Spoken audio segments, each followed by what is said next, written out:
السلام عليكم خوتي خواتاتي، مرحبا بكم في الحلقة 22 من مسلسل عش الطمع. كيف ما كتشوفوا انتهت لنا الحلقة في المحامي عزيز من بعد ما مشى باش يخرج مجيد من السجن. فغادي نشوفوا من بعد ما تلاقى معاه مجيد، يعني بقى كيشوف فيه تما انتهت الحلقة. غادي تشوفوا في الحلقة الموالية ان مجيد غادي يقول لي اشنو بغيتي علاش جيتي. غادي يقول ليه جيت باش نخرجك من هنا، انا المحامي عزيز. فهنا مجيد غادي يستغرب وغادي يقول ليه شكون اللي زعما جابك باش تخرجني. غادي يقول ليه انا بوحدي اللي باغي انني ندافع عليك، ما جابني حتى شي واحد، وانا باغي نخرجك من هنايا ولكن بشرط. غادي يقول ليه مجيد شنو هو هذا الشرط. غادي يقول ليه بشرط انك تفارق الزبير مع ماريا الطريقه ديالك. فهنا غادي يقول ليه كون هاني. من بعد غادي نشوفوا ان عزيز المحامي غادي يدافع على مجيد وفعلا غادي يخرجوا من السجن. عزيز دار هادشي كامل باش ينتقم من ماريا، لان حس براسو باللي ماريا ضحكات عليه استغلاتو من بعد ما قضات الغرض ديالها وتخلات عليه ومشات ولات كتخرج مع الزبير ولات كتبغي الزبير. فعزيز باغي ينتقم منها باش ينوض الصداع ما بين مجيد وما بين الزبير. فغادي نشوفوا من بعد ما غادي يخرج مجيد من السجن، فغادي تكون صدمه قويه لماريا. ماريا غادي تخاف من مجيد لا يتعدى عليها تاني، وغادي تشوفوا غادي يعرف باللي راه يعني عندها علاقه مع الزبير لحقاش غادي يقولها له المحامي عزيز. فهنا غادي يبدا يهدد عاوتاني في ماريا، ماريا اللي غادي تخاف بزاف. فغادي نشوفوا مجيد غادي تكون واحد الحرب بينه وبين الزبير. فهنايا غادي تشوفوا ان ماريا فاش غادي تشوف هاد الحرب غادي تكون بيناتهم بجوج، غادي يبداو يضاربوا عليها. السيده صافي غادي تبغي تهرب، خصوصا ملي غادي تشوف مجيد خرج، حيت كتخاف منه بزاف. غادي تبغي تهز يوسف وتهرب به. وفعلا غادي نشوفوا ان يوسف غادي يبدا يلعب عاوتاني على برا. فتما فين غادي تشدو ماريا وغادي تهرب به وغادي تمشي تركب فواحد الكار هي وهذاك الطفل اللي سميتو يوسف. وماريا على بالها بلي يوسف هو الابن ديالها الحقيقي، ولكن ماشي ولدها الحقيقي. وخايفة أصلا لتفيق عواطيف من الكوما وتعاود ليهم كل شيء. داكشي علاش غادي تبغي تهرب. المهم غادي نشوفوا أن الزبير من بعد ما غادي يعرف ماريا هزات الولد وبغات تهرب، فهنايا غادي يتصل بها وغادي يقول لها خاصك ترجعي ضروري يا ماريا، هذاك الولد راه ماشي الابن ديالك الحقيقي. انا وعدتك وقلت لك غادي نقلب لك على الابن ديالك. فعلا غادي نشوفوا ان الزبير هو اللي غادي يلقى الحقيقه، يعني شكون هو الابن ديال ماريا، وهو اللي غادي يرجع ليها الابن ديالها. ولكن غادي تشوفوا ماريا غادي ترجع لحقاش عواطف من بعد ما غادي تفيق ما غتعقل على حتى شي حاجه. لحقاش عواطف الا فاقت وعاقله على داكشي اللي دارت ليها ماريا، فغادي تعاود كلشي لشامه والبنات الاخرين، يعني صافي غادي يعرفوا الحقيقه ديالها. داكشي علاش فاش غادي تفيق ما غادي تعقل على حتى شي حاجه. ومن بعد غادي نشوفوا ان ماريا غادي ترجع تاني. وغادي نرجعوا كذلك للابن ديال فاطمه كريم اللي رجع. السيد باغي يتقرب للزبير يخدم معاه، ولكن ما بغاش يخدم معاه هو في النجاره. قال لي خاصك تخدمني في داكشي اللي على بالك، يعني في الممنوعات. ولكن الزبير ما باغيش يخدمه. كذلك مشى عند شامه وقال لها خاصك تدبري عليا، انا محتاج الفلوس.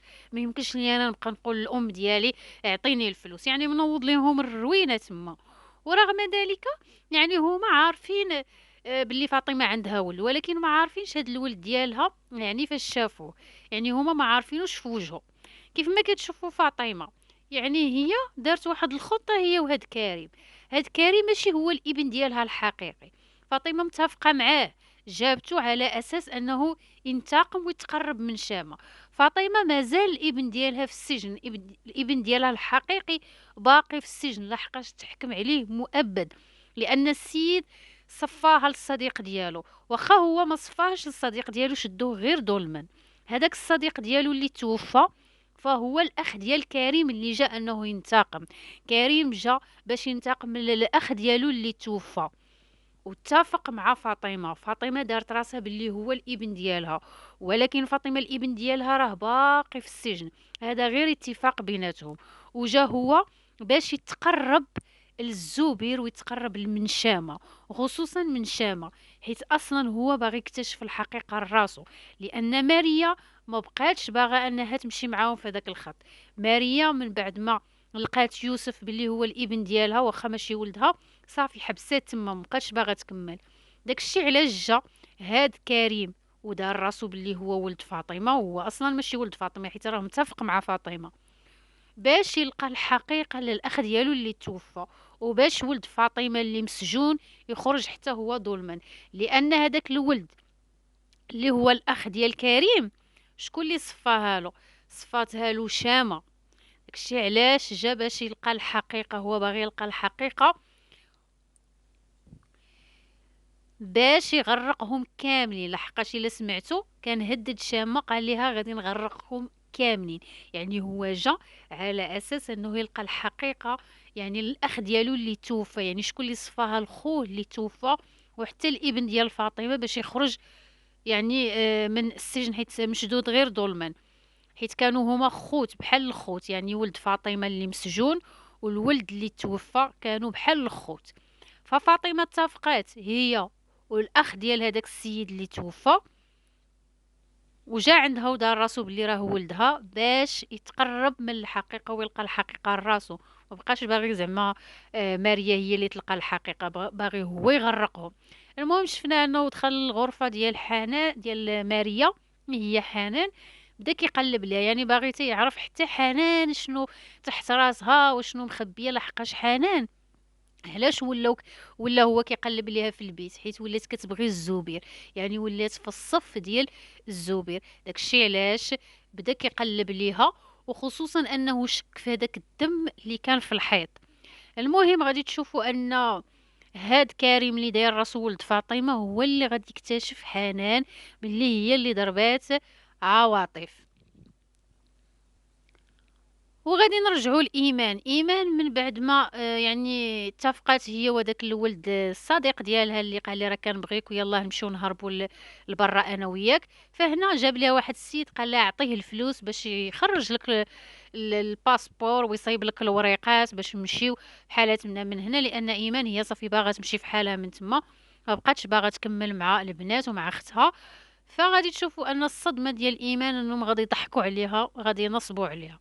هذاك السيد اللي داير راسو زعما راه كيبغيها وغادي يمشي معاها لاوروبا، غادي ينصب عليها هو وداك السيد اللي جا عندها وخدا من عندها الفلوس. ايمان باقا نيه ما عمرها مازال ما باغا دير عقلها.